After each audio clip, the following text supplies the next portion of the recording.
Kamusta mga idol? Gandang hapon.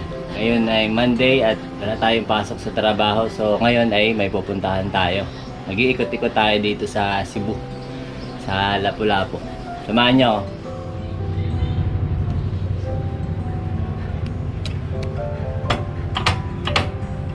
Stock up. Stock up na si Puti. Gusto ko sana mangyari ngayon, magtingin ako ng mga shop dito sa palibot kasi parang nalalapit na kailangan ng PMS ni Puti. So yung belt niya malamang nanganganib na to, anytime pwede na itong maputol.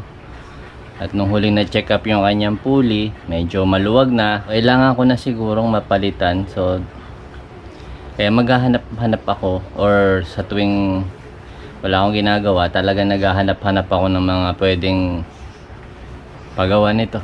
Ayan, doon ako nahihirapan ngayon, kung kanino ko siya ipagkakatiwala.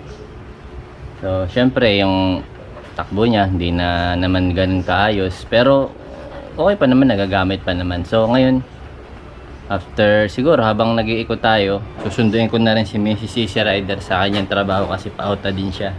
Nasabi ko nung last vlog ko na ito ay ginagamit ni Mrs. Easy Rider sa trabaho niya. So totoo yun, dahil nga sa Monday ngayon, wala akong pasok every Monday, so hinahatid at sinusundo ko siya. So doon ko lang nagagamit si Puti. So ito lang yung chance natin na mapatignan siya, mahanapan siya ng magtitingin sa kanya. Ito nga pala yung ginagawa kong service sa work. Yan. Tricycle gaming. Sobrang init ito. Tara. Alis na muna tayo. I know you're waiting till the morning. Oy, kamusta? I just wanna be alone to feel. Tagal-tagal na naman tayo hindi nakakapag-upload. I'm the one all So, over. pasensya na. What I feel inside. Sobrang nabibisi tayo ngayon sa trabaho, kaya pero isa na rin sa dahilan yung hindi maganda nangyaring sakuna dito sa Cebu. Mga nakaraan kasi nung hindi pa tayo tinatamaan ng lindol, so mayroon ako malaking pinaplanong gawin dito. Gusto ko sanang mag-loop yung buong Cebu kasi medyo malaki rin yun. Sa tingin ko, kung hindi yung kakayanin ng isang araw para sa akin, kung ako yung mag-loop, hindi ko kakayanin. Kung syempre kasama ko si Mrs. Easy Rider nun, nagsasightseeing pa tayo ng tanawin, so ganun naman kami pa nagra-rides, diba? So yung kabilang part na marami ring magagandang tanawin, ay yun ang tinamaan ng malakas na lindol. So sobrang lakas nun mga idol. Talagang kung nandun ka ng time na yun sa Cebu, matatakot ka rin. So yun ang pinaka nakakatakot na experience na naranasan ko sa lindol.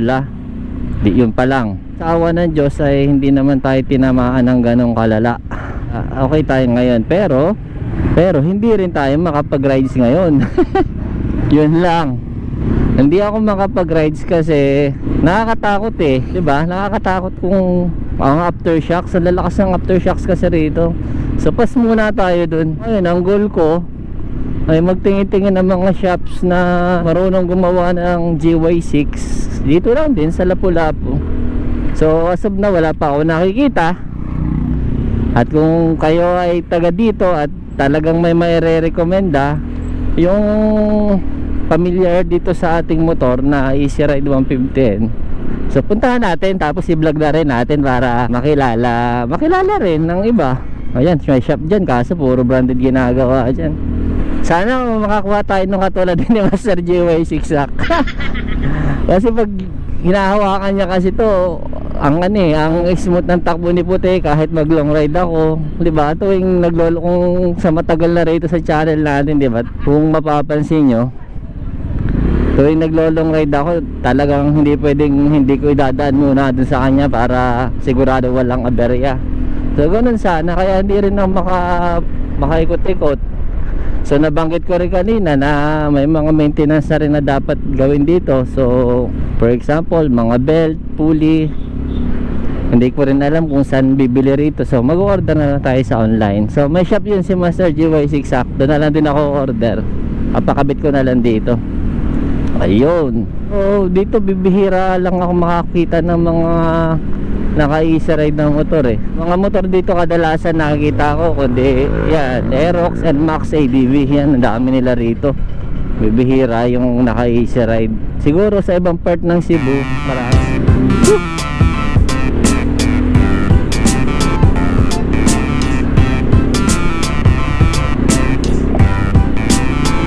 Ito pa nga pala no, so far hindi pa ako nakakapatikot dito sa Mactan, hindi pa ako pamilyar.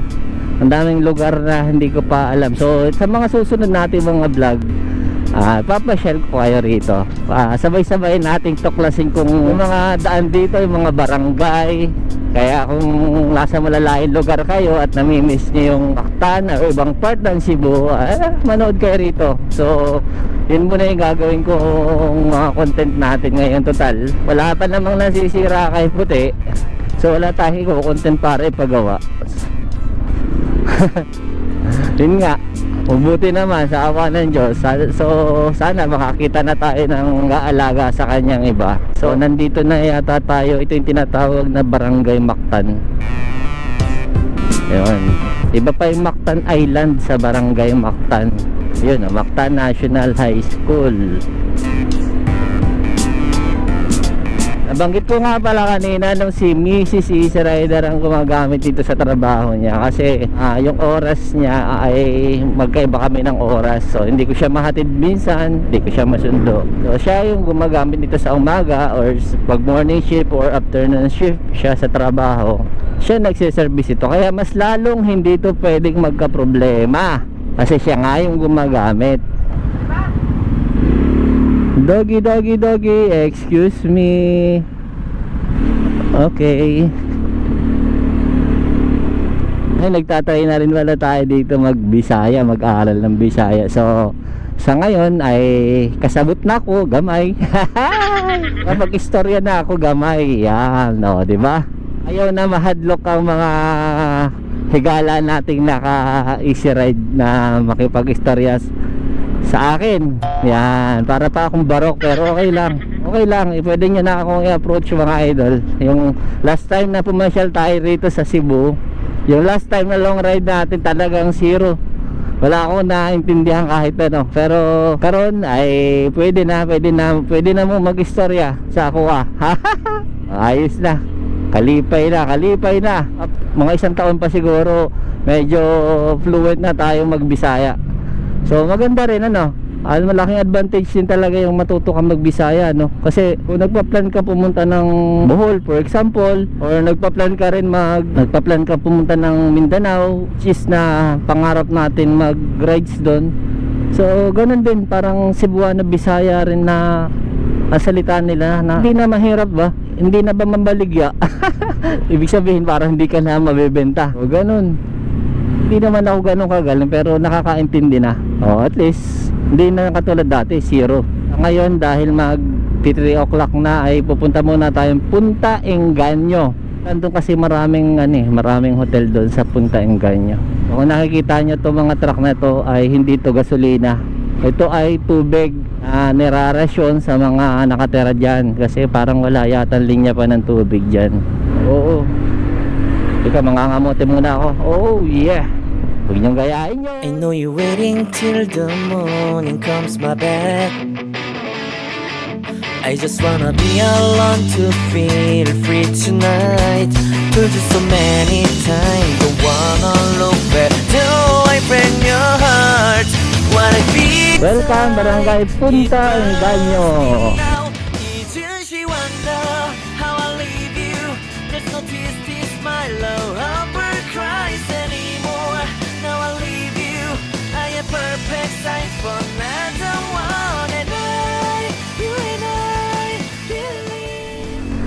Welcome to Punta Engaño.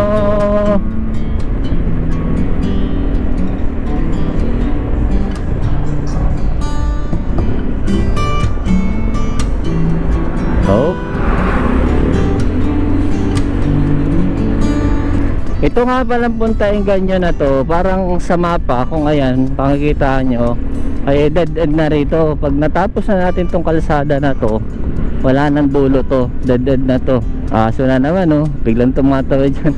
Untik na ako ma-aksidente rito minsan ng gabi dahil sa ganyang aso. Balik tayo, may isang hotel dyan. Parang hotel na yata yung dulo dyan. Napasyalan ko na rin yun. So syempre papalampasin ba natin yan. So ito yung pinaka dead end nila. Ayan, nasa dulo tayo. So kaya nung naglindol rito, syempre nakakatakot din dito sa part ng mga taga rito kasi yung tsunami ba, biglang pwede itong kasi dagat na yung nakapalibot dito sa Punta Engaño na to eh, the open area. So dahil sa open area dito, kahit nga kidlat, may tinatamaan dito ang kidlat. Nung nakaraan parang mangingisda yata yung tinamaan ng kidlat dito. Wawa naman, paraan lang 1 month ago yata, 2 months ago lang. So ganun talaga, kaya ingat-ingat na lang din tayo singit-singit. So ito yung kaya traffic dito, may gumagawa yata dito ng linya ng tubig, pipeline. Ay, nagkikwentuhan pa. Ayan, nagagawa sila ng linya ng tubig. Ayan, ang laki ng tubo. So titigil na yung pag-deliver ng mga truck dahil may linya na ng tubig. Init dito, ang init.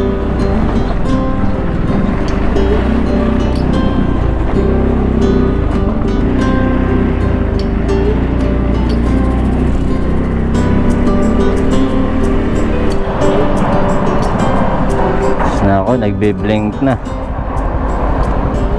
Kailangan na magpagas. Wala na tayong budget. So hintayin natin dito sa Mrs. Easy Rider. Uwian na niya. Ay. 햇살이 너무 좋았어 그냥 모두 좋았어 널 만나서